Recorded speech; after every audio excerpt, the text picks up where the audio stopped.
Samuel Beckett, Jack Kerouac, Robert Frost, David Foster Wallace, all sorts of things. All sorts of things. My name is Michael Seidenberg. I'm a bookseller. Brazenhead Books is my business. And my first bookshop was in Brooklyn, and then in Manhattan, and then somewhere here, mysteriously wherever we are. I've been doing it, I would say, 35 years. I had a shop down the block, and when it went out of business, I just kind of shut myself down, brought all the books up here. I couldn't figure out what to do. So I was buried in books. I would just add to the stack, so there were mountains, literally mountains of books here. So at one point I just moved. I left the books here, and the books lived here on their own for 10 years. And then after 10 years, I decided to make this into some space where people could come and visit and shop. I mean, first it was just a store. Then I started to notice how people were interacting, so I tried to make it more of a social setting where people could be with each other. And also because people are broke, I don't want them only coming here when they can buy books. I want them coming here when they're not going to buy books. How would I describe it?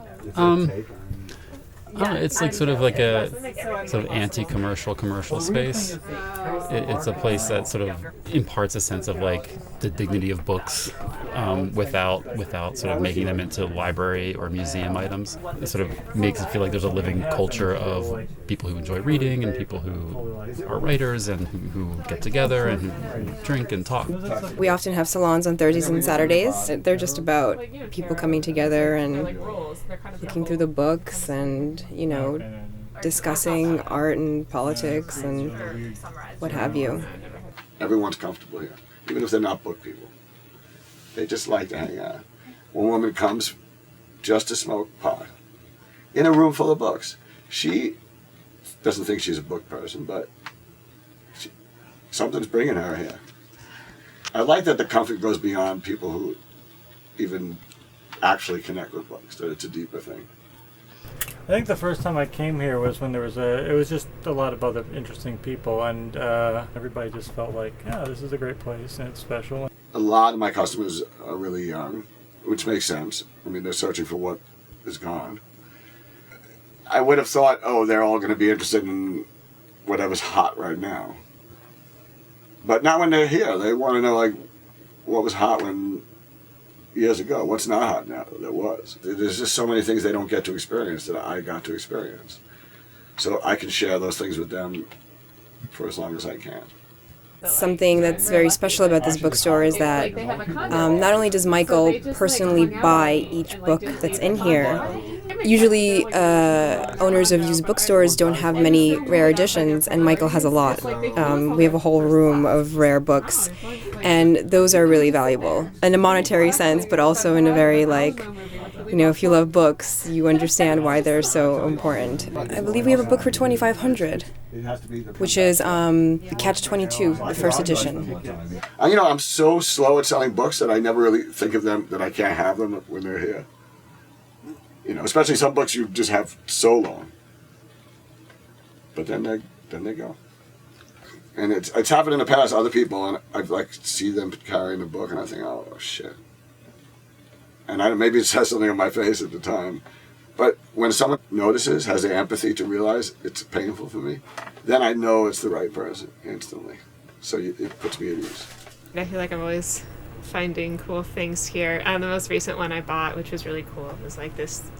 They're like these kind of out of print like books by female authors, and this is one woman who was writing short stories during the French Resistance. And they're really cool. It's a secret because it has to be. There's been a gift from that because it's somehow filtered out to like a perfect crowd of people. That maybe if it wasn't a secret, it wouldn't have been. But it's not elitist. People think it's because it's a secret, it's elitist, or because they can't figure out how to get here, it's elitist. No. Anyone who asks, I say yes to. This place actually smells a lot like my childhood. I know that now I'm quite handsome and, strong, but at the time I was very skinny and small. I would get picked on. I had friends, but I spent most of my youth with books. My father is a librarian. So I just open up a book and smell it and have really bad allergies, but this book smells like a memory. So this is kind of like my nostalgic escape, actually. I get like a little emotional when I'm here. My lease is up in 1 week, and they're not renewing it. So, we'll see. Either the wheels of justice will go very slow, like they do in New York, or I've offered them that I'll leave in 1 year, I'll pay the rent raise, and then we'll go without any court battle. But if they don't, I'm not exactly sure what I'll do. I just need more time. I need more time. A year would be perfect because I have my eye on other spaces, but I'm not ready to shut this baby down yet. If you dig around here, you can find a lot of awesome Michael memorabilia. For example, this box. Here's some old photographs. So yeah, I think that's also a part of this bookstore, is finding things like this, just little things. I sat here one time and was flipping through something so random, and out of it fell a little stub, like a ticket to a concert for the Rolling Stones when they did their only American tour. And then I show Michael, and he's like, "Oh yeah, I went to that." It was just like laying in a book, like as a bookmark or something. So there's like history within it, This is New York. How many beautiful things are gone? How many great things are gone? It's like you've arrived when you're kicked out. Then you made it in New York. I would hate for it to just die, because now it's not just rooms of books. It's something else.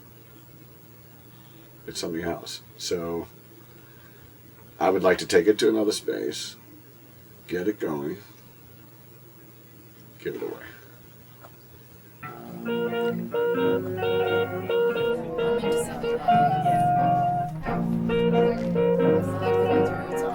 The way you wear your hair, the way you sip your tea, the memory of all that. That's great. Kevin's figuring out where I should go. No, I'll be honest with you. The first, Pharmacology. yeah, of the night. Boom. Yeah, that's my business model. The way you've changed my life.